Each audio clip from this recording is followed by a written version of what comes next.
Assalamualaikum warahmatullahi wabarakatuh. Perkenalkan, nama saya Ahmad Hais Mubarak Mahdi dari Prodi Manajemen Pendidikan Islam kelas 3B dengan NIM 1262072131317. Di sini saya akan membuat video tentang jawaban dari soal UAS Manajemen Peserta Didik. Soal yang pertama yaitu buatlah penjelasan singkat tentang pengertian tujuan ruang lingkup dan pentingnya mata kuliah manajemen peserta didik bagi Anda mahasiswa jurusan MPI. Pengertian manajemen peserta didik adalah suatu penataan dan pengaturan segala aktivitas yang berkaitan dengan peserta didik, yaitu mulai masuknya peserta didik sampai dengan keluarnya peserta didik tersebut. Tujuan dari manajemen peserta didik yaitu untuk mengatur kegiatan-kegiatan peserta didik agar kegiatan tersebut menunjang proses pembelajaran di sekolah agar berjalan lancar, tertib, dan teratur sehingga tercapai tujuan pembelajaran yang efektif dan efisien. Ruang lingkupnya yaitu perencanaan peserta didik, penerimaan peserta didik baru, orientasi peserta didik, pengelompokan peserta didik, kehadiran dan ketidakhadiran peserta didik, kenaikan dan penjurusan kelas peserta didik, kelulusan peserta didik, dan yang terakhir evaluasi peserta didik. Pentingnya manajemen peserta didik untuk saya mahasiswa MPI adalah dalam sebuah pendidikan atau lembaga manajemen peserta didik ini digunakan untuk bagaimana cara pengelolaan yang baik dalam memanage peserta didik sehingga penyelenggaraan pendidikan bisa bermutu sesuai dengan tujuan yang diinginkan. Untuk soal yang kedua yaitu bagaimana pandangan Anda tentang konsep dasar, fungsi, dan prinsip-prinsip manajemen peserta didik. Konsep dasar peserta didik secara sosiologis memiliki kesamaan.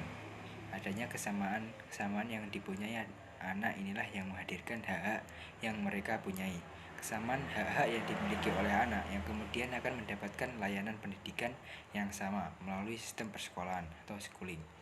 Fungsi manajemen peserta didik yaitu sebagai wadah bagi peserta didik untuk mengembangkan diri seoptimal mungkin, baik yang berkenaan dengan segi-segi individualitasnya, segi sosialnya, segi aspirasinya, segi kebutuhannya, dan segi-segi potensi peserta didik lainnya.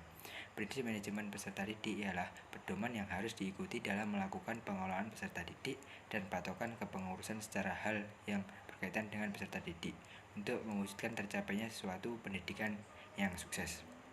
Untuk soal nomor 3 yaitu bagaimana pandangan Anda tentang perencanaan peserta didik. Perencanaan peserta didik adalah suatu aktivitas memikirkan ke depan tentang hal-hal yang harus dilakukan berkenaan dengan peserta didik di sekolah, baik sejak peserta didik akan masuk ke sekolah maupun mereka akan lulus dari sekolah. Yang direncanakan adalah hal-hal yang harus dikerjakan berkenaan dengan penerimaan dengan penlulusan peserta didik. Untuk soal yang keempat yaitu bagaimana pandangan Anda terkait penerimaan peserta didik ditinjau dari sistem promosi, sistem seleksi, dan sistem zonasi. Sistem promosi adalah penerimaan peserta didik yang sebelumnya tanpa menggunakan seleksi. Sedangkan sistem seleksi peserta didik adalah kegiatan pemilihan calon peserta didik untuk menentukan diterima atau tidaknya calon peserta didik menjadi peserta didik di lembaga pendidikan tersebut berdasarkan ketentuan yang berlaku. Sedangkan sistem zonasi adalah sistem pendaftaran yang ditujukan bagi siswa dengan domisili sesuai wilayah zonasi yang telah ditetapkan pemerintah daerah. Domisili ditentukan berdasarkan alamat dalam kartu keluarga yang diterbitkan minimal 1 tahun sebelum PPDB dibuka. Untuk soal yang kelima yaitu bagaimana efektivitas pengelompokan peserta didik berdasarkan kegiatan, kemampuan, dan sosial emosional.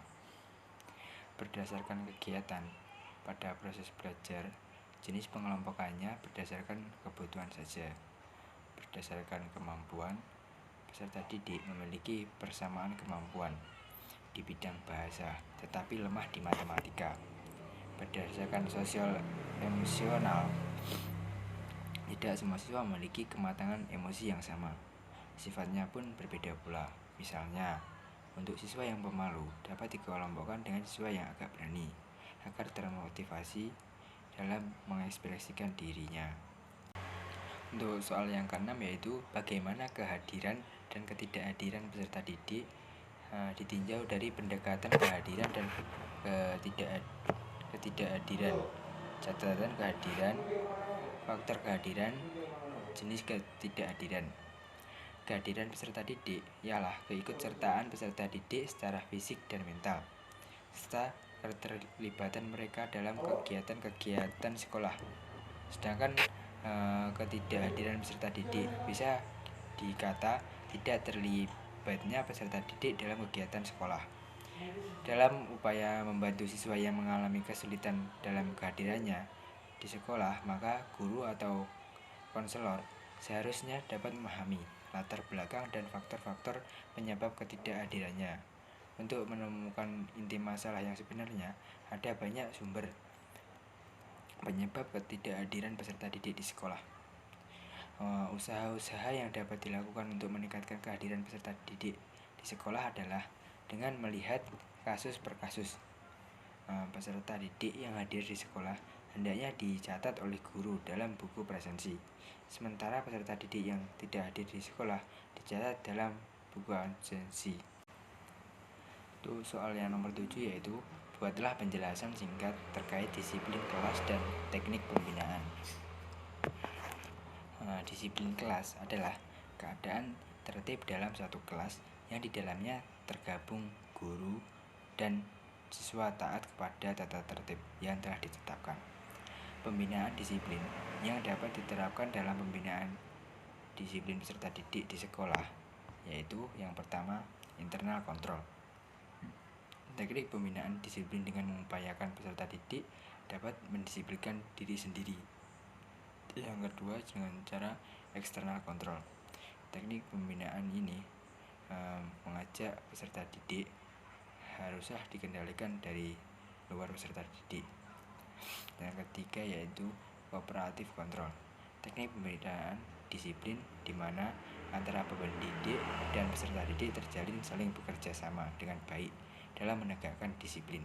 Soal yang ke-8 yaitu bagaimana cara pengelompokan yang baik dalam manajemen peserta didik sehingga penyelenggaraan pendidikan bisa bermutu sesuai tujuan yang diinginkan. Menurut saya, cara pengelompokan yang baik dalam manajemen peserta didik sehingga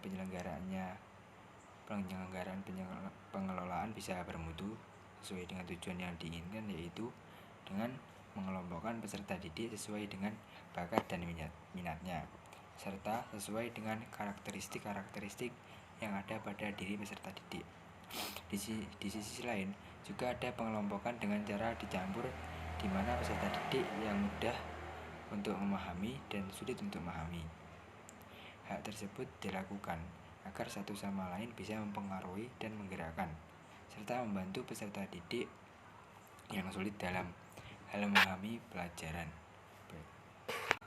Untuk soal yang ke-9 yaitu bagaimana pendapat Anda terkait masalah manajemen peserta didik di lapangan ditinjau dari sistem zonasi, pengelompokan peserta didik, dan macam-macam kenaikan kelas.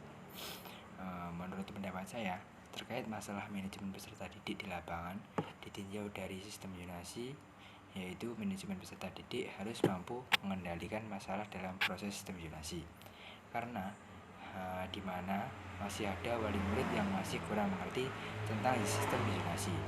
Disitulah manajemen peserta didik harus bisa bersosialisasi dan memberi pengarahan serta bimbingan mengenai kebijakan sistem zonasi kepada wali murid. Selanjutnya itu pendapat saya terkait masalah manajemen peserta didik di lapangan ditinjau dari pengelompokan peserta didik, yaitu manajemen peserta didik harus mampu mengendalikan masalah pengelompokan peserta didik karena di mana masih ada peserta didik yang masih salah dalam kevalidan data dan masih bingung dalam administrasi. Disitulah manajemen peserta didik harus bisa melakukan penjadwalan agar tidak terjadi permasalahan tersebut. Selanjutnya itu pendapat saya terkait masalah manajemen peserta didik di lapangan, ditinjau dari macam-macam kenaikan kelas, yaitu manajemen peserta didik harus mampu mengendalikan masalah kenaikan kelas, karena di mana masih ada peserta didik yang tidak naik kelas karena berbagai hal, salah satunya yaitu nilainya di bawah KKM. Disitulah manajemen peserta didik harus bisa melakukan pembelajaran tambahan, memotivasi dan mengganti proses belajar lebih enak lagi supaya ada kesenangan dalam belajar. Hal yang terakhir yaitu carilah dan bacalah 2 abstrak skripsi secara online terkait manajemen peserta didik. Berdasarkan hasil bacaan Anda, jelaskan beberapa hal berikut ini. Yang pertama yaitu judul skripsi, fokus penelitian atau pertanyaan penelitian, dan hasil temuan penelitian. Skripsi pertama yang saya baca berjudul Manajemen Peserta Didik dalam meningkatkan motivasi belajar di Madrasah Sanawiyah Asas Islamiyah Sipin. Fokus penelitian atau pertanyaan penelitiannya yaitu untuk menghindari adanya perluasan masalah yang dibahas yang akan menyebabkan pembahasan menjadi tidak konsisten dengan rumusan masalah yang penulis buat, dan mempertegas ruang lingkup penelitian. Maka penelitian memfokuskan penelitian tentang penerapan manajemen peserta didik dalam meningkatkan motivasi belajar siswa di Madrasah Sanawiyah Asas Islamiyah Sipin. Hasil temuan penelitiannya yaitu menunjukkan bahwa Kepala Sekolah Madrasah Sanawiyah Asas Islamiyah membuat rancangan untuk meningkatkan motivasi belajar peserta didik.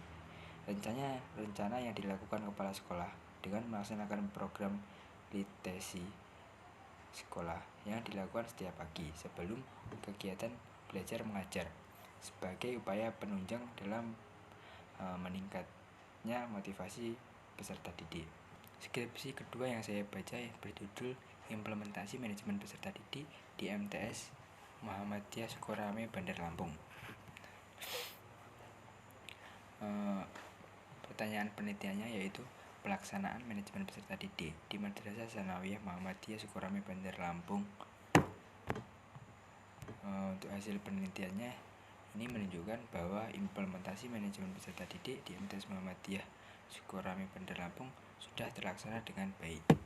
Hal ini dapat terlihat dari 8 indikator mengenai manajemen peserta didik yang sudah terlaksana dengan baik, yaitu analisis kebutuhan peserta didik, rekrutmen peserta didik, pembentukan panitia peserta didik baru, dan pemasangan pengumuman penerimaan peserta didik baru yang dilakukan secara terbuka melalui brosur dan media sosial.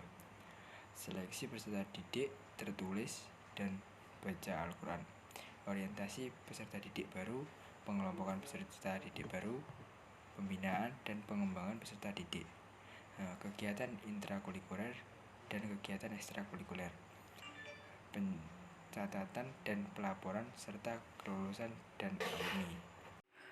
Mungkin itu saja video jawaban UAS manajemen peserta didik dari saya. Sekian, wassalamualaikum warahmatullahi wabarakatuh.